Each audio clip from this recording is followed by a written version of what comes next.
پہلے تو یہ ہے کہ پازیٹیو تھنکنگ اور نیگیٹو تھنکنگ کا فرق آپ کو پتا ہو. اوکے جب آپ پازیٹیو تھنک کریں گے تو صحیح پازیٹیو تھنکنگ میں کائنات کی پازیٹیو طاقتیں آپ کی طرف اٹریکٹ ہوں گی, آپ ان کے ساتھ جڑیں گے, صحیح راستے ملیں گے. صحیح ٹھیک ہے. جب اللہ کہتا ہے کہ یا معاشر الجن والانس ان استطعتم ان تنفذوا من اقطار السماوات والارض لا تنفذون الا بسلطان, وہ سلطان جب تک آپ کے قریب نہیں آئے گا آپ کے لیے زمین آسمان کے راستے نہیں کھلیں گے, صحیح آپ یہیں بھٹکتے رہیں گے. سر قرآن پاک میں مطلب میری چونکہ فیوریٹ کتاب ہے, فیوریٹ اس لیے کہ میری چونکہ اسپیشلائزیشن ہی اس میں ہے. میں نے قرآن پاک کو کسی اور نظریے سے پڑھا, مجھے اس طرح سمجھ آتا. قرآن پاک کی سینیمیٹوگرافی کو دیکھیں نا تو کائنات میں اس سے اچھا, آپ میڈیا کو بھی سمجھتے ہیں, آپ کو پتا ہوگا کہ سین کیسے ڈپکٹ کیے جاتے. جی قرآن پاک کی ایک آیت ہے, کیونکہ میں نے آج سے کوئی 25 سال پہلے ایک آرٹیکل لکھا تھا, اللہ نے اس میں بڑی عزت دی مجھے, میں اس کا دین ہی نہیں دے سکتا, وہ کائنات کا مالک ہے. It was declared best article of the decade, cinematography of the قرآن پاک. اوکے ٹھیک ہے, 2010 میں یہ مجھے اس کا کافی بڑا انعام بھی ملا تھا, تو یہ چھپا بھی تھا کافی جرنلز میں. خیر ٹو کٹ شارٹ, میں اپنے آپ بینر نہیں لگا رہا ہوں, لیکن اس میں نے کچھ سینز کے اوپر کام کیا, تو ایک سین کو سمجھیے. قرآن پاک میں اللہ کہتا ہے ان کی مثال ایسے ہے کہ اندھیری رات ہے, بجلی چمک رہی ہے, اور جب بجلی کڑکتی ہے تو اس کے کڑکے سے ان کی سماعتیں چلی جاتی, وہ ان کی سماعتوں کو لیے جاتی ہے.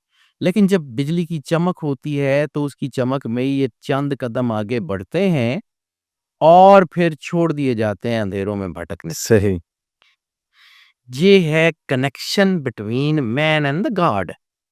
جب انسان پازیٹیو ہوتا ہے تو اللہ اور مشیت الہی اس کے نزدیک آتی ہے, اس سے روشنی ملتی ہے, اس سے وہ اپنے کام کر لیتا ہے. صحیح اب ہم یہاں پہ ایسٹرولوجی میں اوپر بہت سارے جو ہے وہ اعتراض بھی کیے جاتے ہیں چونکہ سمجھ نہیں آتی نا, تو اس میں یہ ہے کہ ہم اپنی ذات میں کچھ نہیں کر سکتے, ہمارے ہاتھ میں کچھ نہیں ہے. اللہ کے ساتھ جڑتے ہیں, اللہ انرجی دیتا ہے, پھر ہمیں راستے. ہم جب فرض کیا یہ کہتے ہیں کہ جی آپ یہ کر لیں تو آپ کو دولت آ جائے گی, یا پتھر پہن لیں تو دولت آ جائے گی, تو پتھر آ کے نیچے کہتا ہے کہ بھائی جان یہ میں آپ کا پتھر ہوں جو آپ نے پہن لیا تھا, یہ پیسے پکڑیں جائیں جا کے یاشی کریں.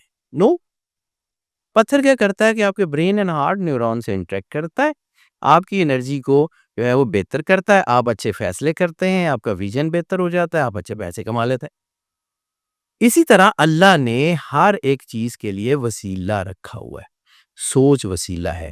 کیوں سرور انبیاء صلی اللہ علیہ وآلہ وسلم نے بار بار یہ کہا کہ اپنی سوچ کو پاک رکھو. اب وہ جو میں نے پہلے حدیث کی تھی, ذرے میں کائنات کا راز ہے, ہر انسان کے اندر مشیت الہی موجود ہے. جب اس کی آنکھ کھلتی ہے تو پھر کائنات کے دروازے کھلتے ہیں.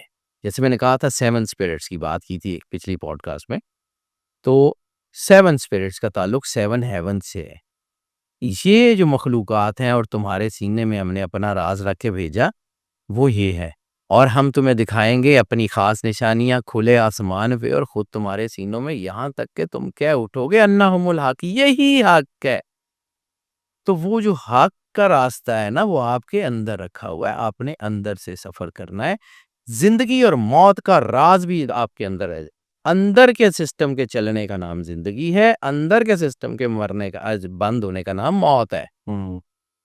نہ زندگی باہر سے آتی ہے نہ موت باہر سے آتی ہے, تو اللہ باہر سے کیسے آ سکتا؟ اللہ بھی آپ کے اندر ہے.